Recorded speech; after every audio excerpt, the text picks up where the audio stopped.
वज़ीर आज़म के principal secretary doctor P K. Mishra की सदारत में जोशी मठ की सूरत हाल पर आला सतही जायजा मीटिंग। उत्तराखंड के वज़ीर आला ने कहा, वज़ीर आज़म ने जोशी मठ में मुतासरा लोगों की हिफाजत और बाज़ आबादकारी के लिए उठाए गए इक़दामात और मसले को हल करने के लिए फौरी और तवील मुद्दती एक्शन प्लान की पेश रफ्त के बारे में दी जानकारी।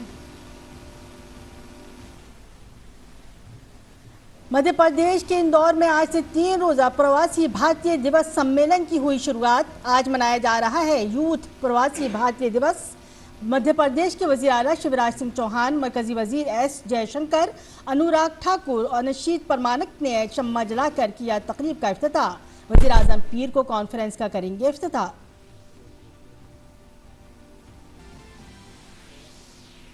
वज़ीर ख़ारजा डॉक्टर एस जयशंकर ने इंदौर में सूरीनाम के सदर चंद्रिका प्रसाद संतोखी और मलेशिया के वज़ीर इंसानी वसाइल शिव कुमार वरारा राजू नायडू के साथ की 2 फरीकी मीटिंग। बाहिमी ताल्लुकात को मजबूत बनाने और आपसी ताल्लुकात के फ़रोग़ पर हुई बातचीत। मरकजी वज़ीर ख़जाना निर्मला सीतारमन ने कोटा में क्रेडिट आउटरीच प्रोग्राम में लिया हिस्सा। वज़ीर ख़जाना सीतारमन और लोकसभा के स्पीकर ओम बिरला ने प्रधानमंत्री स्वनिधि योजना और मुद्रा योजना के तहत रेहड़ी पटरी वालों, छोटे कारोबारियों और मवेशी पालने वालों के दरमियान तकसीम किए कर्ज। चीन ने कोविड-19 की वजह से बैनुल-अक़वामी मुसाफिरों पर 3 साल पाबंदी खत्म करते हुए खोली अपनी सरहदें। चीन में दाखिल होने वाले मुसाफिर को अब क्वारंटाइन में नहीं रहना पड़ेगा।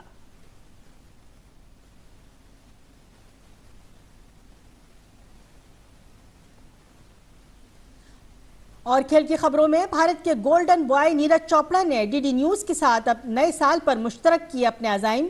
नीरज ने कहा वो नए साल में 90 मीटर थ्रो का हदफ हासिल करने की करेंगे कोशिश। आदाब, 5:30 के खबरनामे में आपका खैर मकदम है। मैं हूं सबिया खान। खबर तफसील से। वज़ीर आज़म नरेंद्र मोदी ने आज उत्तराखंड के वज़ीर आला पुष्कर सिंह धामी से टेलीफोन पर जोशी मठ में मुतासरा लोगों के लिए जारी इमदादी कामों के बारे में दरियाफ्त किया। रियासत के वज़ीर आला पुष्कर सिंह धामी ने बताया कि वज़ीर आज़म जनाब नरेंद्र मोदी ने पूछा कि कितने लोग मुतासर हैं, कितना नुकसान हुआ है, रिहायशियों की हिफाजत और बाज़ आबादकारी के लिए क्या इक़दाम किए जा रहे हैं। वज़ीर आला ने कहा कि वज़ीर आज़म पर जोशी मठ को बचाने के लिए हर मुमकिन मदद की यकीन दहानी कराई है।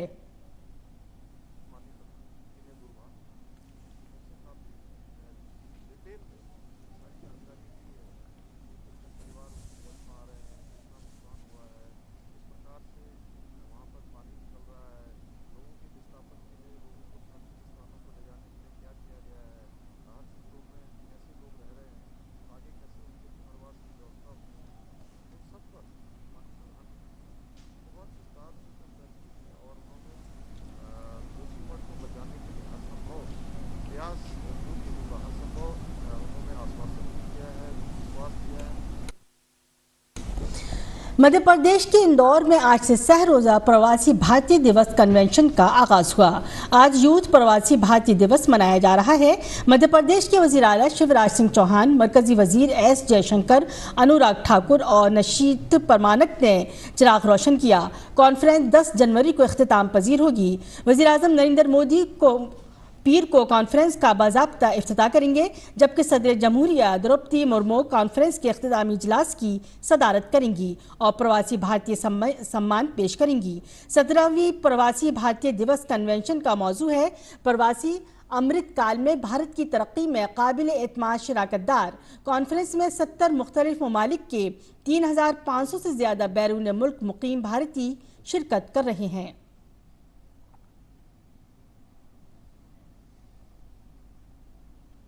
वज़ीर ख़ारजा एस जयशंकर ने सूरीनाम के सदर चंद्रिका प्रसाद संतोखी के साथ 2 तरफ़ा मीटिंग की। वज़ीर ख़ारजा डॉक्टर जयशंकर ने कहा कि उन्हें इंदौर में सूरीनाम के सदर चंद्रिका प्रसाद संतोखी से मुलाकात का शर्फ हासिल हुआ। 17वीं प्रवासी भारतीय दिवस कन्वेंशन में उनकी मौजूदगी हमारे मुल्कों के दरमियान करीबी ताल्लुकात की निशानदही करती है। डॉक्टर जयशंकर ने कहा कि सदर संतोखी के साथ इक़्तिसादी, सकाफ़ती, सलाहियत साजी और अवाम के दरमियान ताल्लुकात को बढ़ाने पर बातचीत हुई।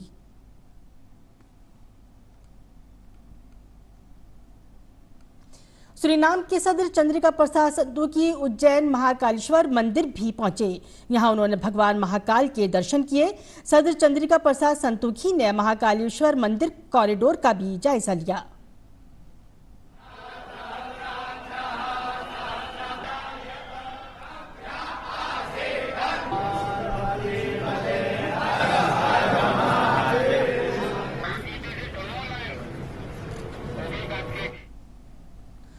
वजीर खारजा डॉक्टर एस जयशंकर ने इंदौर में मलेशिया हुकूमत के इंसानी वसाइल के वजीर शिव कुमार वरारा राजू नायडू के साथ 2 फरीकी मीटिंग की।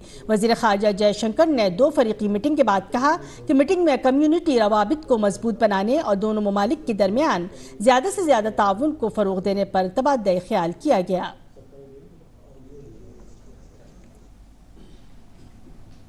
We are looking hopefully beyond that. I think it's important that today, the community remains a very strong bridge between India and Malaysia. Historically, we've always had very good relations, very close, cordial relations. We work together in the ASEAN, but also bilaterally. We have today a trade of more than $20 billion. We believe that it is a trade that can definitely grow in the years to come. Jaishankar ने कहा कि पिछले 2 सालों में हमने बड़ी तब्दीलियां देखी हैं। कोरोना के दौर में भारत नजात तारिकीन वतन ने बहुत मदद और ताउन किया है। In the last few years, we've also seen a lot of changes which have brought the Indian diaspora closer to India. It has brought us closer to India because even during the COVID period, many of you, I think, took a lot of interest, made a huge effort to support the COVID treatment and handling in India. We appreciate that very, very warmly. On our part, we also tried to be as helpful as we could, especially to, the countries where there was Indian origin community. They were a particular focus of whatever we could do. Malaysia की हुकूमत के इंसानी वसाइल के वजीर शिव कुमार वर्रा राजू नायडू ने 70वीं प्रवासी भारतीय दिवस पर इंदौर मदऊ करने के लिए शुक्रिया अदा किया। नायडू ने कहा कि इस तकरीब से 2 फरीकी ताल्लुकात मजबूत होंगे। This important event is to register Malaysia's commitment towards our bilateral relations with continue to be prosper. The theme of this year's convention, Diaspora, Reliable Partners for India's Progress in Amrit Kaal, reflects the great importance given by over 3,500 diaspora members from nearly 70 countries around the world. As the Minister responsible for human resources, I fully understand and comprehend the importance of human capital development and capacity building. इस मौके पर खिताब करते हुए मरकजी वजीर अनुराग सिंह ठाकुर ने कहा कि भारतीय नजाद अफराद ने दुनिया भर के टेक पावर हाउसेज में अपनी सलाहियतों के साथ स्ट्रेटेजिक किरदार अदा किया है। India is 1/6 of the humanity. In other words, 1 in every 6 person in the world is an Indian. Our youth is 60% of the population. In fact, you would be surprised to note that the median age of Indian diaspora in many countries around the world is less than that of other foreign-born and immigration populations there, making Indian diaspora youth a sizable force in several countries to reckon with. The Indian diaspora is hardworking and are go-getters in their fields. Your spirit is unparalleled and unflinching. Anurag Thakur ने कहा कि ये भारत के नौजवान हैं जिन्होंने पिछले 8 सालों में भारत को दुनिया का तीसरा सबसे बड़ा स्टार्टअप मुल्क बनाने के लिए काम किया है। भारत के युवाओं ने ही पिछले 8 वर्षों में भारत को दुनिया का तीसरा सबसे बड़ा स्टार्टअप नेशन बनाने का काम भी किया है। 80,000 से ज्यादा स्टार्टअप्स भारत में हो गए हैं। जहां दुनिया कोविड से लड़ रही थी, भारत के युवा अपने स्टार्टअप्स को यूनिकॉर्न का दर्जा देने का काम कर रहे थे।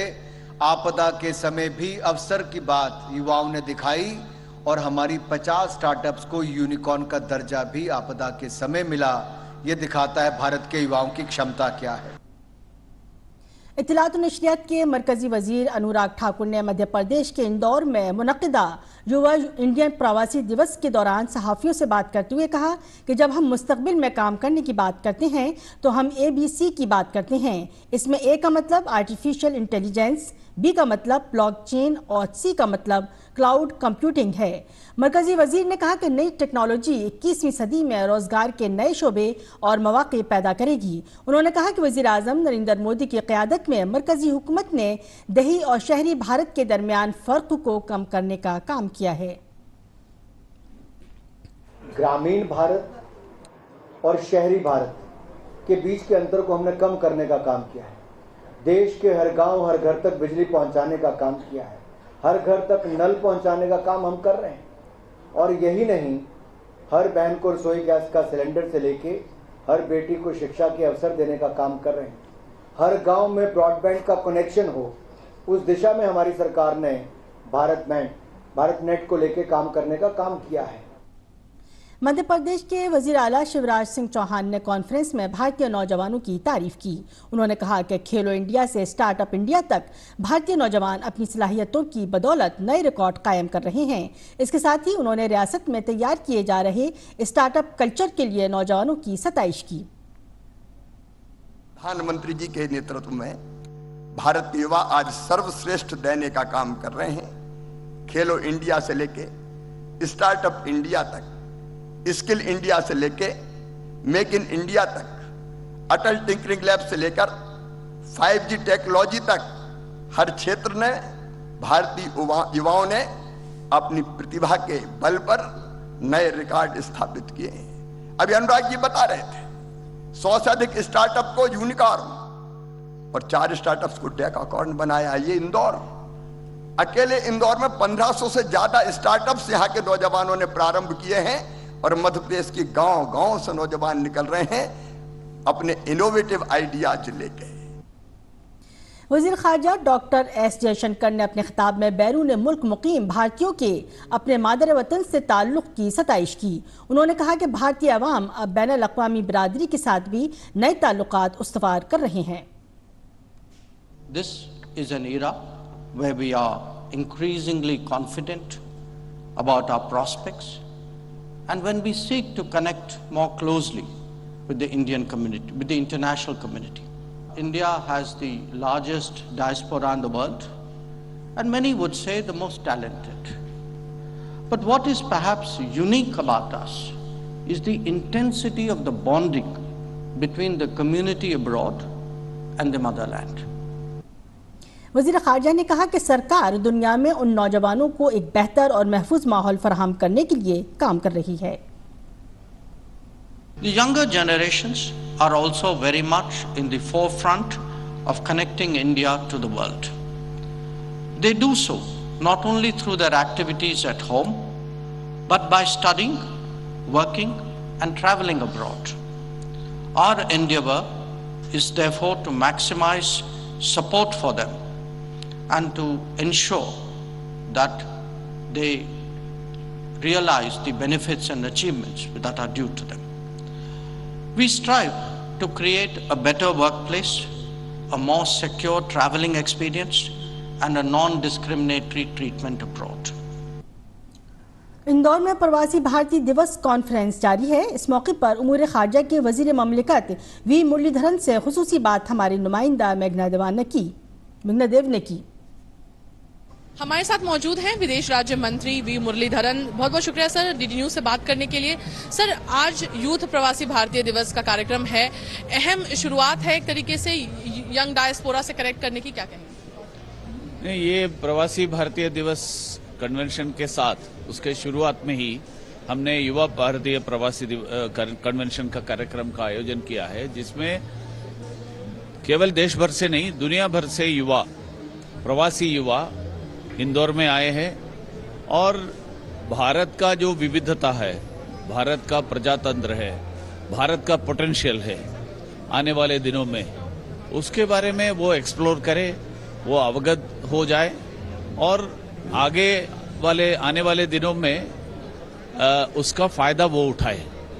इसी उद्देश्य के साथ हमने युवा प्रवासी भारतीय कन्वेंशन का आयोजन किया। सर देखिए, कई प्लेनरी सेशंस होने वाले हैं इस बार, खास तौर पर 4 ऐसे प्लेनरी सेशन हैं जो कैबिनेट मिनिस्टर्स हेड करेंगे। क्या एजेंडा है सर, और क्या एक तरीके से फोकस रहेगा?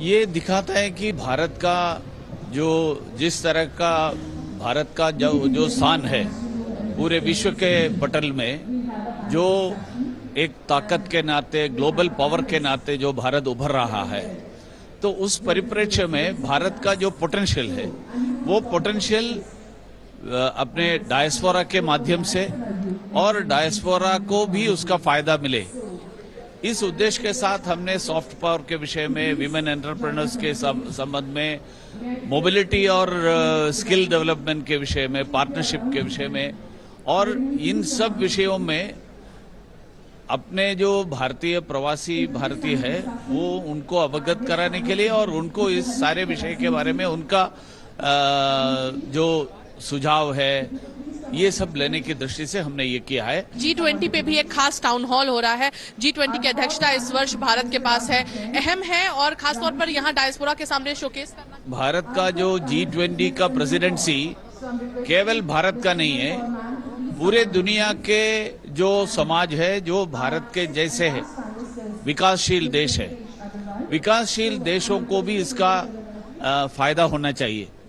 इसलिए देश दुनिया भर से जो प्रवासी आ रहे हैं उनके सामने हम ये जो परिप्रेक्ष्य है, भारत जिस तरह से इसको भारत का जो अध्यक्षता को देख रहे हैं, हमने कहा कि डाइवर्सिटी, डेमोक्रेसी और डेवलपमेंट, ये सारे विषय उनके सामने रखने की दृष्टि से ये टाउन हॉल का आयोजन किया। वाइडर रिप्रेजेंटेशन नजर आ रहा है इस बार प्रवासी भारतीय सम्मान अवार्ड्स में। कैमरा पर्सन संजीव के साथ मैं मेघना देव, डीडी न्यूज, इंदौर।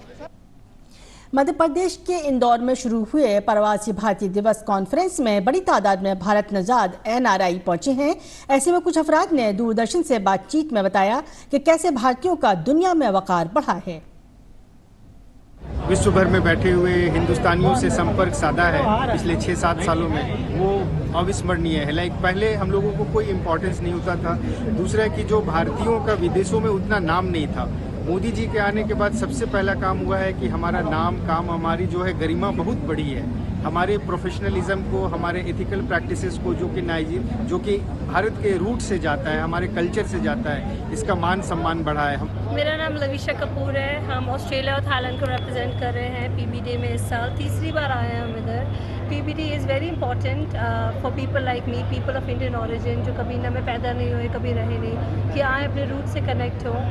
हम नो इंडिया प्रोग्राम के थ्रू यहाँ पर आए हैं, जिससे हम यूथ को बताते हैं कि आपके एंसेस्टर्स कहाँ के थे, इंडिया कैसा है। PBD आई थिंक मुझे हर साल होना चाहिए, हर साल ज़्यादा बड़ा होना चाहिए, लोग इन्वॉल्व होना चाहिए, specially youth like me, because हमें पता नहीं होता कैसे स्टार्ट करें, कहाँ से स्टार्ट करें। So I really enjoy my time here and I hope to come again for the 4th time. मैं पवन कुमार मिश्रा थाईलैंड से यहाँ आया हुआ हूँ और इंदौर में आके बहुत ही अच्छा लग रहा है। इंदौर एक तो स्वच्छता की नगरी है और इस सम्मेलन में आने का मेन मकसद यही है कि हम भारत से और जुड़ पाते हैं और सारे दुनिया के जो हमारे प्रवासी भारतीय हैं उनसे मिलना और अपने देश के बारे में जानना और बहुत कुछ जो हम नहीं जानते हैं उसके बारे में हमें नॉलेज मिल जाती है एक ही जगह पे।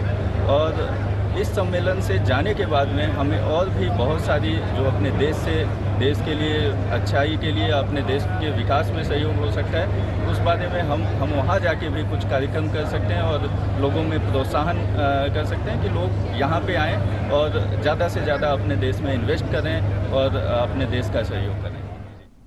इंदौर में मुनक्किद हो रहे 70वें भारतीय प्रवासी दिवस के मौके पर मुत्तहिदा अरब अमारात से आए भारतीय तारकीन वतन फ्रंट लाइन वर्कर टीम के साथ हमारे नामानिगार आदित्य श्रीवास्तव ने बातचीत की।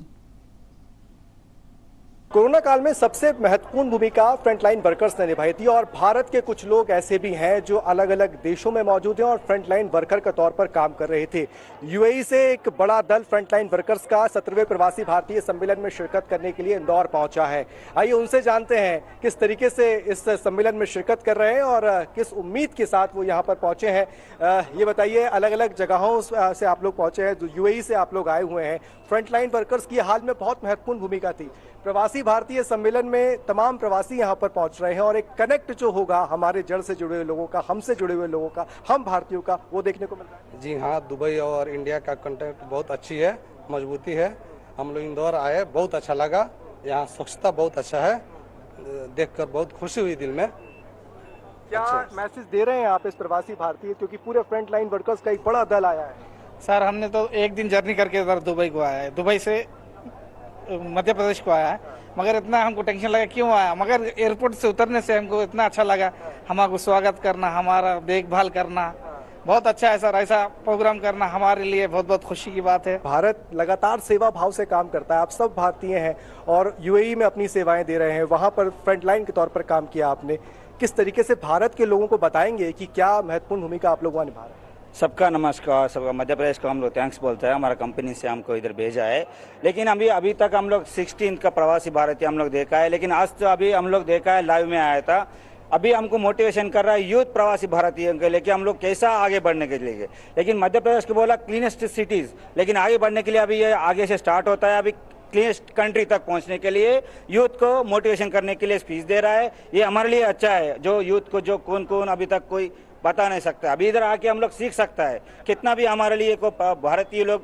भारत ने पूरे कोरोना काल में 200 से ज्यादा डोज लगाए, 200 करोड़ से ज्यादा डोज लगाए और 100 से ज्यादा देशों को वैक्सीन भेजी। दुनिया शायद नहीं समझ पा रही थी कि भारत ऐसा कर लेगा, लेकिन भारत ने ऐसा किया है।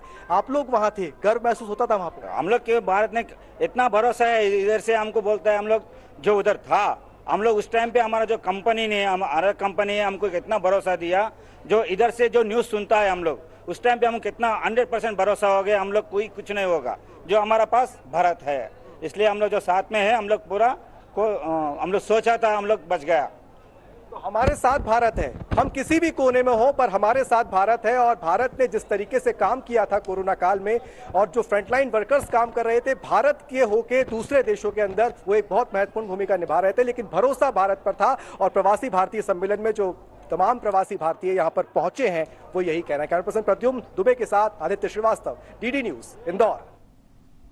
तमिलनाडु के गवर्नर आर.एन. रवि ने काशी तमिल संगमम मुंतजिमीन को मुबारकबाद दी। इस मौके पर गवर्नर ने कहा कि काशी तमिल संगमम का इनेकाद पीएम मोदी के ख्यालात के तहत किया गया है, जिससे दो कदीम तहजीबों के रिश्ते मजबूत हुए हैं। Such a perfect alignment among those who were thinking, those who were planning, those who were executing. It was seamless. The thought of this unique, you call it an experiment, or you call it the beginning of a movement, what we say Kashi Tamil Sangamam.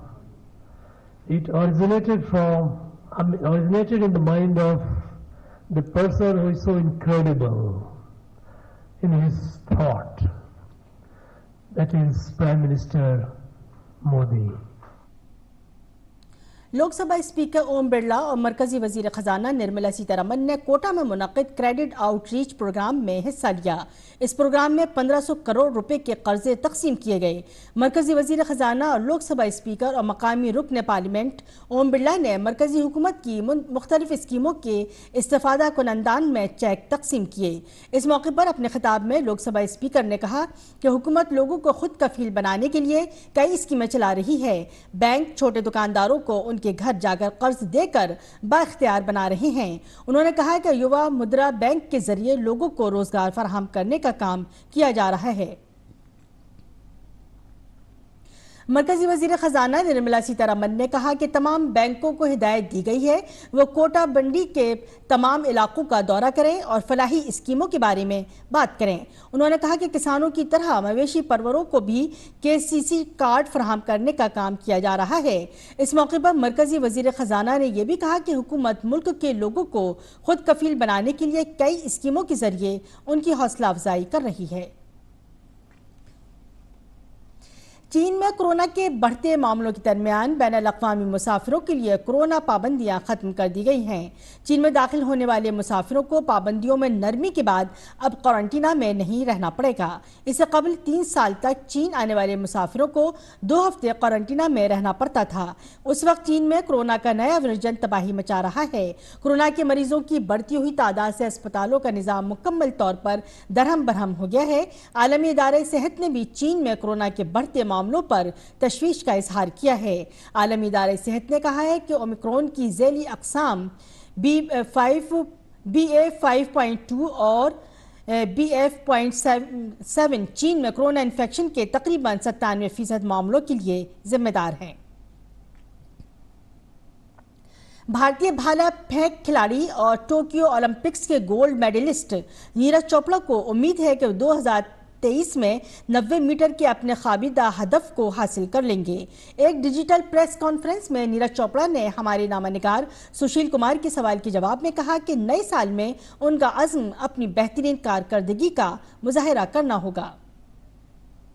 सुशील पूछते हैं कि आपके कुछ personal goals 2023 के लिए, कुछ resolutions अगर आपने बनाए और शेयर करना चाहोगे आप? पर्सनल तो गोल कुछ ट्रेनिंग से उससे है कि भाई कुछ ट्रेनिंग में मुझे चीजें बेटर करनी है और ज्यादा, और कोशिश यही करूंगा कि इस साल अपना पर्सनल बेस्ट करूं। जैसे 2022 में भी मेरा पर्सनल बेस्ट हुआ था, तो इस साल भी, और होपफुली आप सभी का जो 90 मीटर का वो है वो भी वही कोशिश रहेगी कि पर्सनल बेस्ट करूं इस साल। बैनुल-अक़वामी पतंग मेला 2023 आज से गुजरात के अहमदाबाद में साबरमती रिवर फ्रंट पर शुरू हो गया है। गुजरात के वज़ीर आला भूपिंदर भाई पटेल ने फेस्टिवल का इफ्तिताह किया। इस बार काइट फेस्टिवल का थीम G20 पर मबनी है। यही नहीं बल्कि 56 ममालिक से पतंगबाज इंटरनेशनल काइट फेस्टिवल में शिरकत के लिए पहुंचे हैं। इसके साथ साथ G20 ममालिक के नुमाइंदे भी इस मेले में शिरकत कर रहे हैं। ये त्यौहार अहमदाबाद के रिवर फ्रंट पर आने वाली 14 जनवरी यानी मकर संक्रांति तक चलेगा। इसके साथ गुजरात के विरासती मकामात डोंगर, क्यूडिया, नर्मदा, द्वारका, सोमनाथ, धोलेरा और कच्छ के सफ़ेद रण ढूंढों में भी भारत और बैरून मुल्क से आने वाले सयाह इस बैनुल-अक़वामी पतंग मेले का हिस्सा बन सकेंगे। इस मेले में गुजरात के अलावा मुल्क की 14 रियासतों से 65 पतंगबाज और गुजरात के 22 शहरों से 660 पतंगबाज हिस्सा ले रहे हैं। और इसी के साथ उर्दू बुलेटिन अपने ख़िताम को पहुंचा। इजाज़त दीजिए, आदाब।